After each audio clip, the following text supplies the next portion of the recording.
Namaste. Welcome back to Bhagavatam for Rationalists.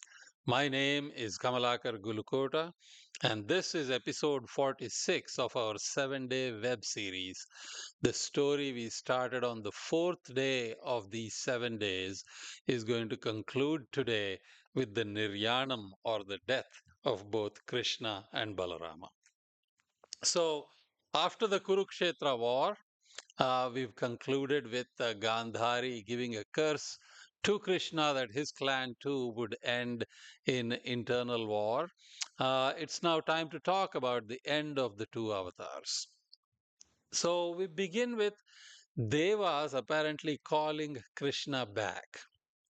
Akhila Lokesha Sarvesha Yabhava నీవు ఇన్నుదయమందుట భూభార ముడుపు కొరకు పంచవింశోత్తర శతాబ్ద పరిమితంబునయ్యె విచ్చేయు Vaikuntha హర్మ్యమునకు.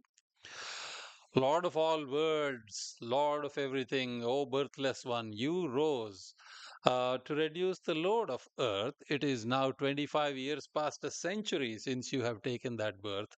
Please come back to your abode in Vaikuntham. This is what Devas tell Krishna, and Krishna is considering it.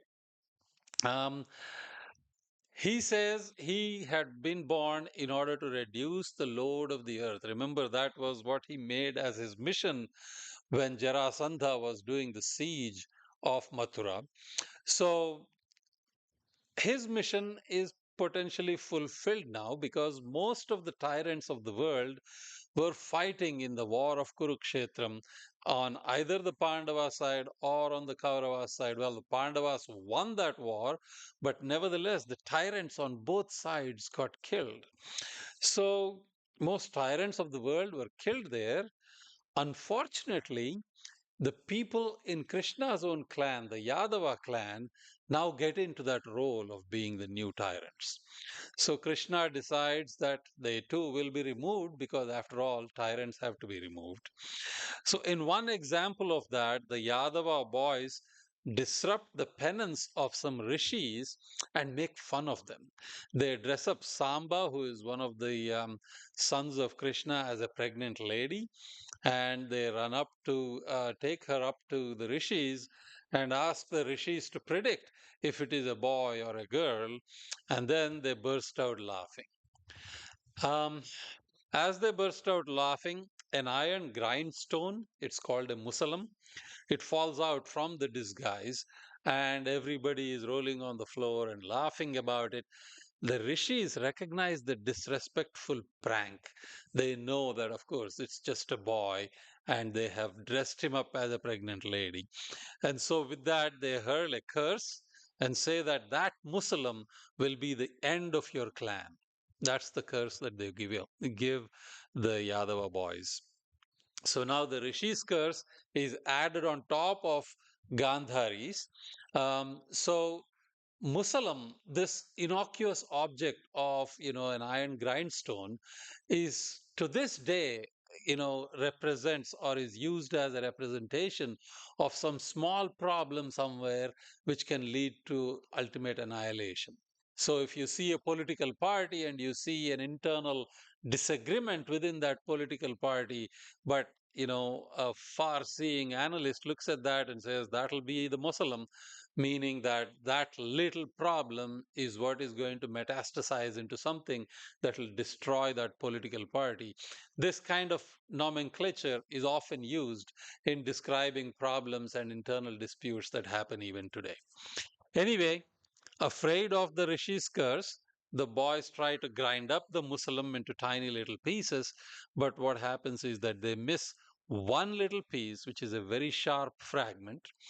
A hunter from the Boya tribe found that piece and he made it into an arrowhead. So, back in Dwaraka, Krishna sees bad omens. He surmises that his own Yadava clan is going to end soon. He also predicts that the grand city of Dwaraka that he had built by Vishwakarma will also soon be swallowed by the sea. So he tells everyone in Dwaraka to leave the city and go to Prabhasa Tirtham, to Somnath. So they do that. Krishna tries to send Uddhava away as well, But Uddhava tries to stay back, and Krishna consoles him and tells him, "You need to turn your admirable loyalty for me into loyalty toward God." Remember, we talked about how Gopika's love or Yashoda's love for Krishna, all of these things were focused on the person of Krishna, but the message always was you need to focus your love, you need to channel that love toward the divine. So Krishna now explicitly tells Uddhava, your loyalty to me is somewhat misplaced. Turn that as loyalty toward God. And he reminds Uddhava, God is everywhere, not just in my body. So with that, he sends Uddhava away to Badarika ashram. So, as expected, Yadavas start infighting. Not too much detail is given about this infighting in Bhagavatam itself, other than to say that they first started fighting over silly little things, which then got serious into feuds. And what initially was just kind of shoving each other, the fights got real and they were starting to fight each other with actual weapons. And in those fights, the Yadavas kill each other and cause the end of Krishna's clan. Balarama sees all this stoically and says this is the way it was meant to be, and he ends his life through Yoga Margam. He goes into a forest and finishes his avatar there. Krishna, for his turn, at one time was laying down under a tree in the woods. He had his feet one on top of another, kind of bouncing a foot on the toes of the other foot. The boya hunter, our boya hunter who had picked up the piece of Musalam and fashioned it as an arrowhead, sees that through bushes and through leaves, and he mistakes it for the foot of a deer. And as it's going up and down, it sort of looks like the deer's head, even. So he shoots his arrow very strongly at that foot, and of course, that then fatally wounds Krishna. And that is the end of Krishna Avataram.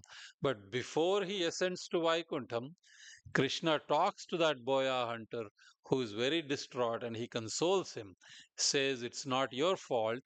It really was supposed to be. This is how it was meant to be." And then he ascends to Vaikuntham.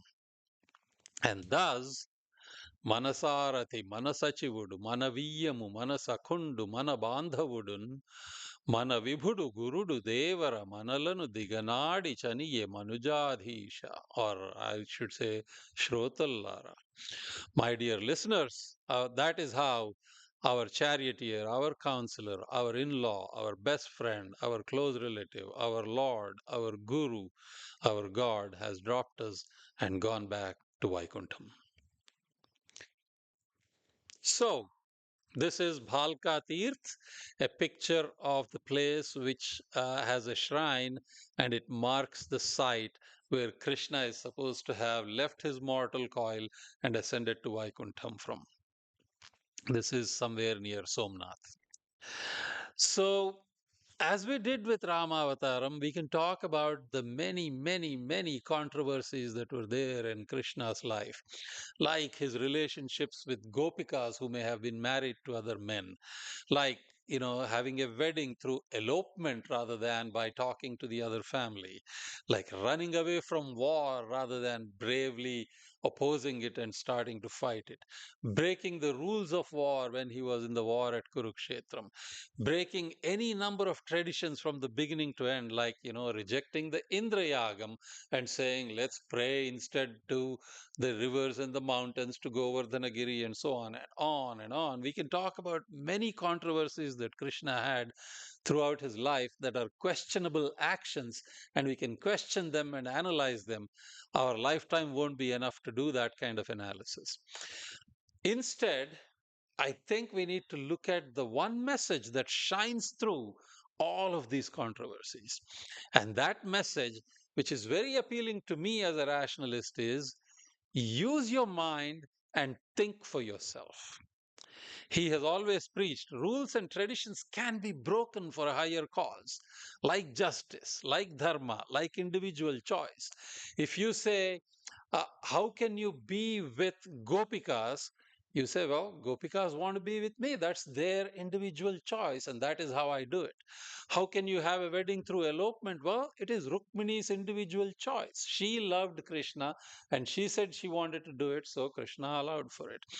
And you can explain a lot of these controversies through thinking about what is a tradition, what is a rule that is kind of man made, and what is a higher cause, like a justice, like a dharma. So, we'll close Krishna's story with this thought, and that is that Krishna had objectively a tough life. If you think about it, he was born in prison, he was pursued by Kamsa. There were always demons ready to kill him from the day he was born. So he tried to overcome all that and then he killed Kamsa. But then his troubles didn't end. There were constant sieges of Mathura after that. And he escapes all that even if he becomes Ranchod and runs away from war, establishes in Dwaraka. But after that, too, elites always rejected and insulted him as just a cowherd. We saw most recently the examples of Shishupala, who insulted him at Indraprastha as ineligible for the high honors during the Rajasuya Yagam, and Kauravas, who insulted him as ineligible to be an ambassador in royal affairs because he's just a cowherd. He bared all that, right? Now, so you can say objectively, though Krishna had a tough life, it was most joyous. Look at this example of how Krishna's story is described. This is the Ekashloki Bhagavatam, similar to the Ekashloki Ramayanam we saw before, summarizing Bhagavatam in one quatrain. आदौ देवकी देवी गर्भजननं गोपीगृहे वर्धनं मायापूतन जीवितापहरणं गोवर्धनोद्धारणं कंसच्छेदन कौरवादिहननं कुन्तीसुतापालनं हेतद्भागवतं पुराणकथितं श्रीकृष्णलीलामृतम्. First, he was born from Lady Devaki's womb, grew up in the houses of the gopis, killed Putana, the demon with illusions. Then he raised Mount Govardhan. He killed Kamsa, caused the death of the Kauravas, and saved the sons of Kunti. This is the story of Bhagavatam. It's filled with the ambrosia of Krishna's actions. Sri Krishna Leelamrutam, ambrosia of Krishna's actions. That is the joyous part of Krishna. So, a tough life, which most of us might relate to and say, yeah, my life is tough, can still be joyous. You can think about Krishna's childhood and focus on the demons that came to kill him, the danger that he was going through, or his cute naughtiness as a butter thief. During his adolescence, you can think about all the Kamsa's plans, the demons that came by to kill him, or you can think about his hijinks as a young man romancing the Gopikas. In the adult, you can think about, in his adult life, you can think about the ninda, the accusation that came to him as the stealer of Shamantakamani, or you can look at the joy of him marrying Satyabhama. You can think about Rukmi, who came by to stop him and insult him, or Rukmini, who loved him and married him. Do you bear your insults or do you do your actions? Are those two one and the same? The point is focus on your actions. Then a tough life can become more tolerable, even joyous. If you think about what it is you need to do and focus in on those actions, don't worry about what else is coming your way, whether it is insults or danger or what have you. That is what can make your tough life more tolerable and even joyous. And because of that overarching message, once again, I'd like to say, Krishnam Vande Jagat Gurum. To Krishna, teacher of the world, I bow. Phew. The story we started on the fourth day, we have finished Krishna and Balarama's avatar. Before we conclude Bhagavatam, we will cover Buddha avatar in the next episode. I hope to see you there. Thank you very much for your attention so far.